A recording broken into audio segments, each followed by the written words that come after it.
Laure Lavalette fracasse le plateau de LCI à propos de la loi immigration. Je vais vous dire la grande question, c'est est-ce que vous pouvez me rappeler votre score à la dernière présidentielle? Pour résumer très rapidement l'histoire, la loi immigration de Darmanin a été rejetée à l'Assemblée nationale grâce à une alliance extrême gauche, extrême droite et c'était du jamais vu auparavant.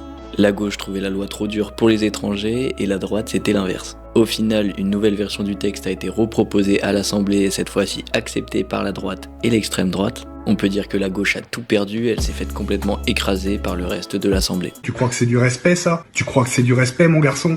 Certains élus de gauche appellent à ne pas respecter la loi et à manifester, et c'est dans ce contexte que la porte-parole du RN, Laure Lavalette, va venir remettre les pendules à l'heure aux élus de gauche en plein plateau. Les socialistes auraient-ils un sens démocratique à géométrie variable? Si la loi est promulguée, excusez-moi de vous dire que les présidents du conseil de départementaux n'auront pas d'autre choix que de faire appliquer cette loi parce qu'on est en République, il y a un ordre républicain que les préfets, j'imagine bien, feront respecter. Vous savez, l'État a même des moyens, j'allais dire coercitifs, ils peuvent demander au comptable de ne pas verser l'argent au conseil départementaux. Eh bien, on verra ce que dit le Conseil constitutionnel. Je vais vous dire, la grande question, c'est est-ce que vous pouvez me rappeler votre score à la dernière présidentielle? Énorme! Est-ce que vous pensez que les Français... Non mais, je vais terminer. Est-ce que vous pensez que les Français plébiscitent la vision pour gérer l'immigration du Parti Socialiste? C'est à peu près 20-25%. Il faudrait que l'on... Non mais du Parti Socialiste, très exactement.